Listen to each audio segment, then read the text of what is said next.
And of course, you are still joining us. We are in Gutu Mashingo, Nerupiro to be much more specific, where we have been witnessing the official laying to rest of a former hero and a staunch MDC member here. We are joined with the MDC President, Advocate Nelson Chamisa. Condolences. I know a few minutes you witnessed the official, the burial of a staunch supporter and MDC official who was there. Your sentiments towards what has just happened a few minutes back. Well, I must say that indeed we have buried one of our most vital members of the party, a leader par excellence, a man who exuded and exhibited exceptional qualities of leadership, but also a man who was very extraordinarily professional in his conduct from way back when he was serving within the state as a member of the police force. His discharge of professional duties as a police officer, as a leader in the police force or in the police services is something that is commendable and something that we salute and celebrate. I must say that Mr. Chamwanda was officer commanding. He served very well in the police services. And of course, when he was still in the police services, he represented the citizens and also the state in a balanced manner. He was very professional, very accountable, but also his sense of duty and service is something that we celebrate. I must say that he stood for the law, he stood for our country, and he stood for the people. And you know that the police logo has pro lege, which is for the law, pro patria, which is for the country, pro populi, which is for the people. He stood for those tenets.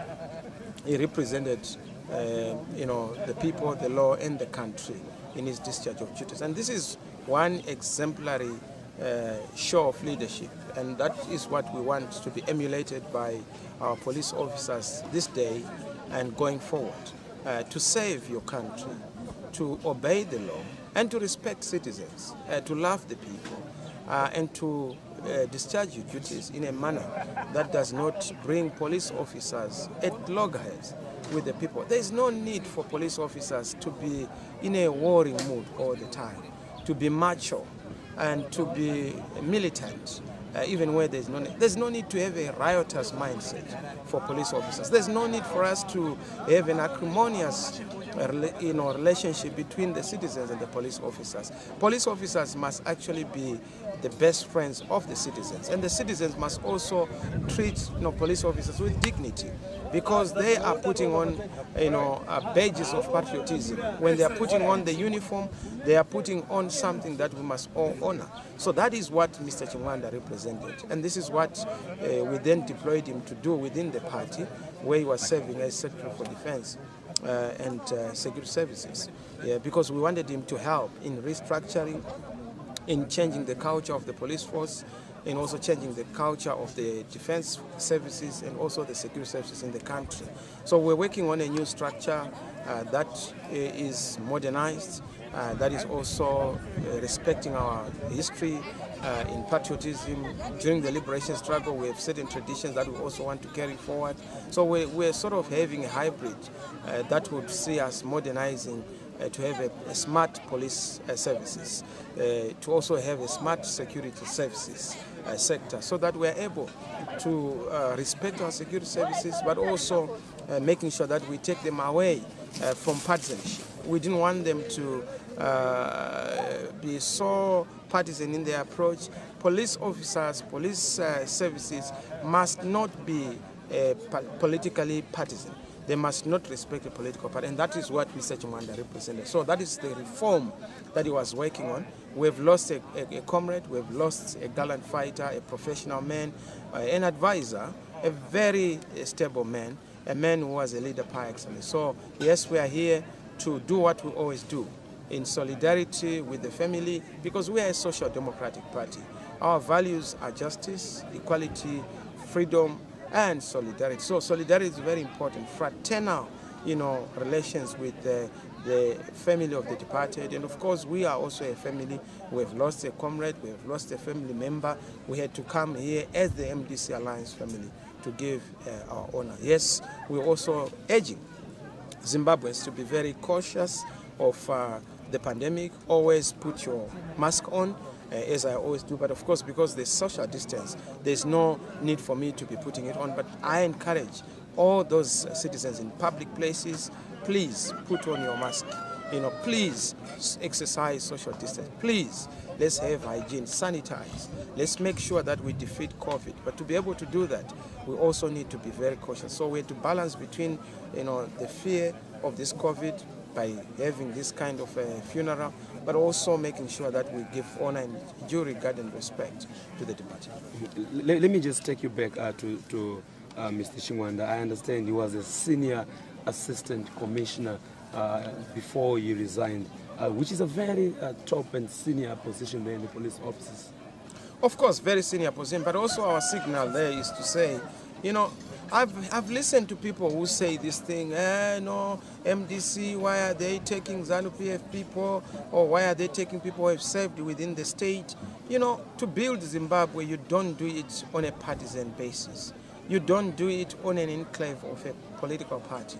To build Zimbabwe, we need every brain, every best talent we have in the country, basing on credibility, basing on the ability to be responsible, to be professional, and also to serve people without greed, without any kind of selfishness. That is the kind of citizen we are looking at. So Mr. Chamwanda represented those people whom we identified and of course looked at the talent that he has. And we'll continue to do this. The type of leadership we want to see is not this leadership where you say this group is not supposed to be Zimbabwean, this one is more Zimbabwean than the other. There's G60, there's G40, there's G20. That kind of labels show you that there are people who are sick, who always want to marginalize certain groups.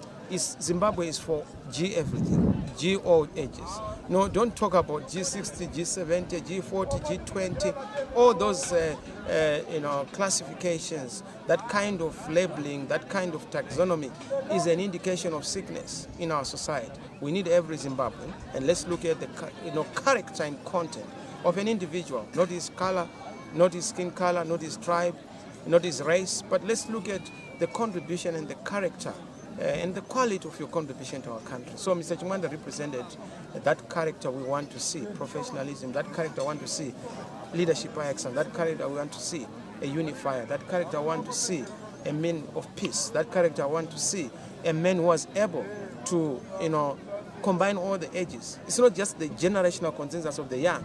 We need an intergenerational consensus. The elderly and the young coming together to build our great country. This is a beautiful country. And we need to show the beauty that we are as a people by showing our best and combining our best for the common good.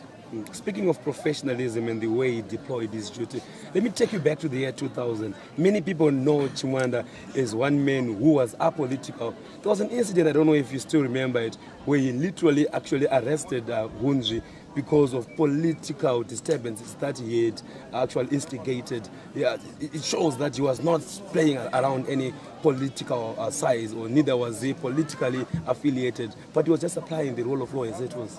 Of course. I mean, law is blind to parties and to partisanship. And that's the professionalism we are talking about. When you are a professional, you are able to transcend the cleavages and divisions of partisan consideration, and that's what he represented. Mr. Chamwanda, I was actually part of the people who were, complaining against Mr.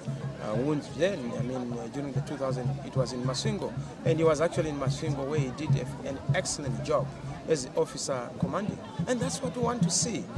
People must know that when they go to a police officer, they are not surrendering themselves into the jaws of a political party. They are not surrendering themselves into the jaws of susceptibility and vulnerability to attack or to unjust treatment. Police officers are supposed to be doyens of justice. They are supposed to be an oasis, a fresh well that gives fairness to everyone. That's what policing is all about. Policing is about making sure that there's justice. There's a sense of national duty in our exercise and discharge of duties. Not to have baton sticks. Why should you move around literally using baton sticks to smash windscreens, windscreens for people's cars? Why should you do that? Why should you have a war against combis? Why should, if they are breaking the law, they need to be arrested. Don't break the law in enforcing the law. Yeah. It doesn't make sense. Right. I mean, that's not policing. That's now a criminal conduct. Chibanya mlenge, jambanja, that's not the kind of a police service that we want to see. We want to see civility, politeness, respecting of rights, human rights, and that's the direction we want to see. And that's what Mr. Chamwanda represented. Allow me to just take you back to the biggest events that has happened in Zimbabwe. A few weeks, we were announced to be into a 30-day lockdown. Are your sentiments towards this lockdown that Zimbabweans found themselves into? Well, you see, this one-size-fits-all doesn't work. Yes, we need to have measures in place to contain the COVID-19 virus, but it doesn't necessarily mean that we need to have a hammer for every problem. Not every problem is a nail. So this whole thing of just coming with a hammer doesn't make sense. I was of the view that we needed a quick, swift, consultation with the key players, business, church, the vendors associations, traditional leaders, and of course labor, young, youth groups, women's groups. What do you think is the best solution to deal with this pandemic? Professionals, our doctors, the medical profession itself, and even our nurses. What are your suggestions on what should be done as critical, response measures? Not command and control is not always the best form of government. In fact, government is best that governs least. So you must always make sure that when you are governing, you don't govern through a lot of force. You govern through consensus, building a convergence around national issues, inclusive leadership, inclusive, progressive leadership. That's what we stand for, and that is the approach we would then suggest. Rather than just announcing on TV, you don't give people any heads up, prior warning to say you need to change this and that, you need to move in this direction, that direction, so that people plan. People are not chaotic in their lives. So government is chaotic, and they think that because they are chaotic, every other person is an anarchist. We are also people of order. We need to plan our things. So to just impose your chaos on us, on business, on labor, on the church, is a bit taking it overbound. MDC Alliance President, the Advocate Nelson Chamisa, we do thank you so much for this time that you've just given us. God bless you. As you can see, it's beautiful out here. Our country is beautiful. The people are lovely, and the leadership must also be lovely. We have everything in this country except leadership, and that is what we need to correct. Thank you. God bless you. Thank you.